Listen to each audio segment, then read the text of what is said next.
मुंबई शहर के नजदीक रामपुर नाम का एक छोटा सा आधुनिक गांव था। उस गांव में अभिमन्यु नाम का एक व्यक्ति अपनी पत्नी निधि के साथ एक छोटा सा रेस्टोरेंट चलाता था। बाहर से आने जाने वाले सभी व्यक्ति ज्यादातर अभिमन्यु के रेस्टोरेंट में ही भोजन करना पसंद करते थे। अभिमन्यु की पत्नी ग्राहकों के लिए भोजन अपने हाथों से तैयार करती थी। एक दिन की बात है, बैंक का मैनेजर ताराचंद अपनी पत्नी अनीता के साथ अभिमन्यु के रेस्टोरेंट में भोजन करने के लिए आया। तुम्हारे रेस्टोरेंट की चाउमीन की प्रशंसा तो दूर दूर तक है। आज मेरी पत्नी का चाउमीन खाने का मन हुआ तो मैंने सोचा कि सीधा तुम्हारे रेस्टोरेंट में ले आऊं। जी बिल्कुल, क्या है कि ग्राहकों के लिए मेरी पत्नी स्वयं भोजन तैयार करती है। तो फिर देर किस बात की है, जल्दी से एक एक प्लेट चाउमीन लगवाओ, पेट में चूहे दौड़ रहे हैं। अभिमन्यु ने खुशी खुशी ताराचंद और उसकी पत्नी को एक एक प्लेट चाउमीन लगवा दी। वाकई अभिमन्यु, जैसा सुना था वैसा ही पाया। मुझे आपसे एक बात भी करनी है ताराचंद जी। इस महीने मैं बैंक की इंस्टॉलमेंट नहीं चुका पाऊंगा। मेरा बेटा मुंबई शहर में पढ़ता है और उसकी इस महीने फीस जमा होनी है। अरे तो इसमें चिंता की क्या बात है, तुम कहीं भागे थोड़ी ना जा रहे हो। और वैसे भी मैं तो तुम्हें 2 गुना लोन देने के लिए तैयार हूँ। मैं तो कहता हूँ कि तुम इस रेस्टोरेंट को और बढ़ा लो, इसे एक बहुत अच्छे होटल में कन्वर्ट कर दो। नहीं नहीं ताराचंद जी, मैं अपने इस छोटे से रेस्टोरेंट में ही बहुत खुश हूँ। मैं और बैंकों के चक्कर काटने से बच गया।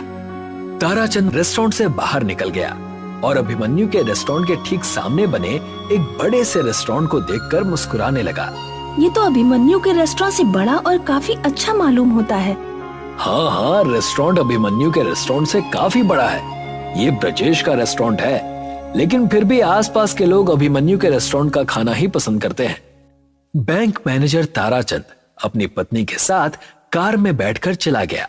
उसकी बातें दूसरे रेस्टोरेंट का मालिक ब्रजेश अपने नौकर सत्यम के साथ पीछे से चुपके से सुन रहा था। सुना मालिक, एक तो इस बैंक मैनेजर ने आपके लोन की फाइल रिजेक्ट कर दी, ऊपर से ये अभिमन्यु के रेस्टोरेंट के भोजन की तारीफ और कर रहा है, वो भी अपनी पत्नी के सामने, और हमारे रेस्टोरेंट की बुराई कर रहा है। अगर ऐसा ही रहा ना तो वो दिन दूर नहीं कि हमारे रेस्टोरेंट में बड़े बड़े और मोटे ताले लगते हुए नजर आएंगे। तुमसे कितनी बार बोला है सत्यम कि अच्छा अच्छा बोला करो, वो दिन कभी नहीं आएगा। कैसे नहीं आएगा मालिक, देखिए ना, दिन ब दिन हमारे रेस्टोरेंट में ग्राहकों की संख्या कम होती जा रही है। ये बात तो तुम्हारी बिल्कुल सही है सत्यम, कि अभिमन्यु के रेस्टोरेंट की वजह से मुझे बहुत नुकसान उठाना पड़ रहा है। अभिमन्यु के रेस्टोरेंट में सारा भोजन उसकी पत्नी निधि तैयार करती है। आप भी अपने रेस्टोरेंट का भोजन अपनी पत्नी से तैयार क्यों नहीं करवाते? ये कैसी बातें कर रहे हो तुम? मेरी पत्नी को तो भोजन बनाना ही नहीं आता। पिछली बार तुमने खुद उसके हाथ के बने हुए आलू के पराठे खाए थे और अगले दिन तुम बीमार पड़ गए थे। इसमें तो कोई शक नहीं। चिंता मत करो सत्यम, मेरे दिमाग में एक योजना है। मुझे पता लगा है कि बैंक मैनेजर ताराचंद का ट्रांसफर कुछ ही दिनों में हो जाएगा और नया बैंक मैनेजर मेरा बहुत दूर का रिश्तेदार है, अभिमन्यु हुई है। मैं अपनी खोपड़ी से ऐसा चक्कर चलाऊंगा कि अभिमन्यु सड़क पर आ जाएगा। अपने रेस्टोरेंट के अंदर जाकर बैठ गए। तभी वहां पर एक अजीब सा दिखने वाला व्यक्ति, जिसने बहुत गंदा कोट पहन रखा था, रेस्टोरेंट में आकर बैठ गया। मुझे बहुत जोरों की भूख लगी है, जल्दी से बर्गर, पिज्जा और एक ब्लैक कॉफी लेकर आओ। सत्यम उस व्यक्ति को देखकर बुरा सा मुंह बनाते हुए बोला, तुमने कितने गंदे कपड़े पहन रखे हैं। जिस कुर्सी पर तुम बैठे हो, जानते भी हो वो कुर्सी कितनी महंगी है। तुम्हारी वजह से ये कुर्सी भी गंदी हो गई। किस तरह के व्यक्ति हो तुम? तुम्हारे मालिक ने तुम्हें ग्राहकों का सम्मान करना नहीं सिखाया? तुम्हें पता नहीं ग्राहकों से किस तरह से बात की जाती है? हाँ, मुझे सिखाया है, मुझे सब पता है ग्राहकों से कैसे बात की जाती है। ग्राहक भी तुम्हारे जैसे गंदे कपड़े पहनकर इतने आलीशान और अच्छे रेस्टोरेंट में नहीं आते। बस बहुत हो गया, अब तुम मेरा अपमान कर रहे हो। देखो, तुम मुझे नहीं जानते मैं कौन हूँ, और हाँ, किसी भी व्यक्ति के कपड़ों से उसके व्यक्तित्व का अंदाजा नहीं लगाया जा सकता। कभी कभी आंखों के सामने नजर आने वाला सच भी सच नहीं होता। लगता है कोई पुरानी घिसी पिटी हिंदी पिक्चर देखकर आए हो तुम। तभी वहां पर ब्रिजेश आ गया। क्या हुआ सत्यम, क्या बहसबाजी हो रही है? देखिए ना मालिक, इस व्यक्ति ने कितने गंदे कपड़े पहन रखे हैं। इसके कोट की हालत देखिए, ऐसा लगता है जैसे कि सालों से कोट की धुलाई ही नहीं हुई है। ऊपर से ये व्यक्ति आपके ऊपर आरोप लगा रहा है। मेरे ऊपर आरोप लगा रहा है? मैं कुछ समझा नहीं। बोल रहा है कि तुम्हारे मालिक ने तुम्हें ग्राहकों से बात करने की तमीज नहीं सिखाई। हाँ तो क्या गलत बोल रहा हूँ मैं? तुम्हारा नौकर मेरा ऑर्डर लेने की बजाय मेरे कपड़ों को देख रहा है। इस रेस्टोरेंट में तुम्हारे जैसे गंदे दिखने वाले व्यक्ति नहीं आते। मेरे नौकर ने बिल्कुल सही कहा। मुझे भी शक है कि तुम्हारी जेब में पैसे होंगे या नहीं। तुम्हारी जगह यहाँ नहीं है, वो सामने वाले उस रेस्टोरेंट में है। जाओ, जाकर वहीं बैठो। ब्रिजेश की बात सुनकर वो व्यक्ति क्रोधित होकर उठकर खड़ा हो गया और सीधा अभिमन्यु के रेस्टोरेंट में जाकर बैठ गया। जी, क्या लेंगे आप? मुझे एक चीज बर्गर और बढ़िया सी ब्लैक कॉफी। जी, अभी लगवाता हूँ। अभिमन्यु ने तुरंत उस व्यक्ति का ऑर्डर लगवा दिया। वो व्यक्ति बर्गर और ब्लैक कॉफी पीकर बहुत खुश होकर बोला, वाकई मैंने तुम्हारे रेस्टोरेंट की प्रशंसा सुनी थी। लोग तुम्हारे रेस्टोरेंट की बिल्कुल सही प्रशंसा करते हैं और तुम्हारी ब्लैक कॉफी पीकर तो मुझे मजा आ गया। जी, बहुत बहुत धन्यवाद। इतना कहकर वो व्यक्ति अपनी जेब टटोलने लगा। कुछ देर बाद वो अभिमन्यु की ओर देखकर बोला, मुझे माफ करना यंग मैन, मैं अपना वॉलेट घर पर ही भूल आया। कोई बात नहीं, जब आपकी मर्जी हो आप आकर पैसे दे जाना। तुम तो वाकई बहुत अच्छे इंसान हो। एक तुम हो और एक तुम्हारा पड़ोसी, जिसमें ग्राहकों से बात करने की तमीज भी नहीं है, और मैं तुम्हारे स्वभाव से बहुत प्रसन्न हूँ। इतना कहकर उस व्यक्ति ने एक छोटा सा चमकने वाला हीरा अभिमन्यु को पकड़ा दिया। ये तो डायमंड है, ये आप मुझे क्यों दे रहे हैं? नहीं, ये डायमंड नहीं है बेटा, ये एक गैजेट है।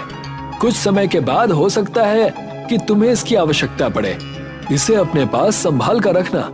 अगर जीवन में कभी दोबारा मुलाकात हुई तो मैं तुम्हें अपने बारे में जरूर बताऊंगा।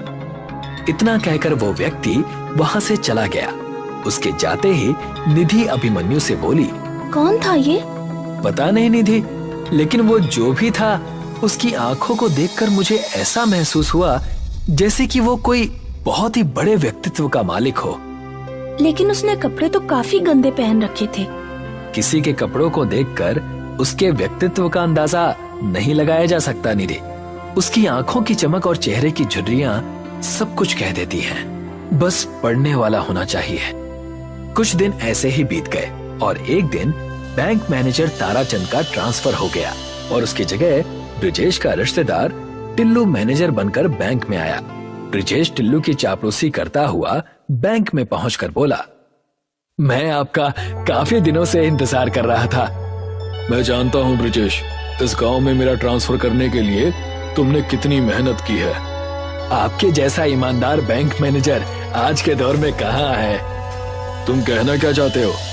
मेरे रेस्टोरेंट के सामने अभिमन्यु नाम का व्यक्ति रेस्टोरेंट चलाता है। उसके रेस्टोरेंट में सारा पैसा बैंक का लगा हुआ है, लेकिन वो अपने आप को बैंक का मालिक समझता है। उसकी जब मर्जी होती है वो बैंक की इंस्टॉलमेंट चुकाता है और जब मर्जी नहीं होती नहीं चुकाता। नियम के मुताबिक उसे 1 साल के अंदर अपना लोन क्लियर कर देना था, मगर आज उसके लोन को पूरे 3 साल हो चुके हैं। पिछले वाले बैंक मैनेजर उसके फेवर में रहते थे। मैं चाहता हूँ कि आप अपना सारा पैसा उससे ले लीजिए। अब तुम्हारा दूर का रिश्तेदार हूँ ब्रिजेश, तो तुम्हारे लिए इतना तो कर ही सकता हूँ, लेकिन तुम तो जानते हो कि रिश्तेदारी से ही सब कुछ नहीं होता। तुम समझ रहे हो ना मैं क्या कहना चाह रहा हूँ? जी, मैं आपके एक एक शब्द का मतलब समझ गया। आपके घर पर आपका इनाम पहुंच जाएगा। तो फिर निश्चिंत होकर सो जाओ। 24 घंटे में अभिमन्यु सड़क पर आ गया, इस बात की खबर तुम्हें मिल जाएगी। अगले दिन बैंक मैनेजर टिल्लू सारे पेपर लेकर अभिमन्यु के रेस्टोरेंट में पहुंच गया और बैंक के सारे पैसे एक साथ देने की बात करने लगा। मैं सारे पैसे एक साथ नहीं दे सकता, मुझे कुछ तो वक्त दीजिए। बैंक ने तुम्हें 1 साल का वक्त दिया था, लेकिन पिछले वाले मैनेजर साहब ने तो कभी भी ऐतराज नहीं जताया। वो पिछले वाले मैनेजर थे, मैं नया मैनेजर हूँ। तुम्हारे पास 1 दिन का वक्त है। 1 दिन के अंदर अंदर 25 लाख रुपए बैंक में जमा करा दो, नहीं तो तुम्हारे इस रेस्टोरेंट पर बैंक कब्जा कर लेगी। और याद रखना, मुझे इसका पूरा अधिकार है। इतना कहकर टिल्लू वहां से चला गया। अभिमन्यु बेचारा 1 दिन में इतने पैसों का इंतजाम नहीं कर पाया। बैंक मैनेजर ने बड़ी चालाकी से अभिमन्यु का घर और रेस्टोरेंट कब्जा लिया और अभिमन्यु को घर से बाहर निकाल दिया। वो दोनों पति पत्नी 2 दिन से भूखे प्यासे थे कि तभी अभिमन्यु को अचानक कुछ याद आया। उसने अपनी कोट की जेब से वही हीरा निकाल लिया। ये तो वही हीरा है ना जो वो गंदा दिखने वाला व्यक्ति देकर गया था। सोच रहा हूँ इस हीरे को बाजार में बेच दूं। अचानक वो हीरा उसके हाथ से छूटकर जमीन पर गिर गया और चारों ओर रंग बिरंगे किरणें फैल गईं। देखते ही देखते अभिमन्यु के सामने एक रेस्टोरेंट खड़ा था। ये कैसे संभव हो सकता है? क्या वो कोई जादूगर था? नहीं निधि, मुझे याद आ गया। उस व्यक्ति ने कहा था कि ये कोई हीरा नहीं बल्कि गैजेट है। ये तो एक अंदर से बहुत आलीशान रेस्टोरेंट लगता है। चलो अंदर चलकर देखते हैं। निधि और अभिमन्यु उस रेस्टोरेंट के अंदर घुस गए। उन्होंने देखा कि उस रेस्टोरेंट के अंदर वेटर के रूप में रोबोट काम कर रहे थे। मिस्टर, आपका स्वागत है रेस्टोरेंट के नए मालिक और आपका भी मिस।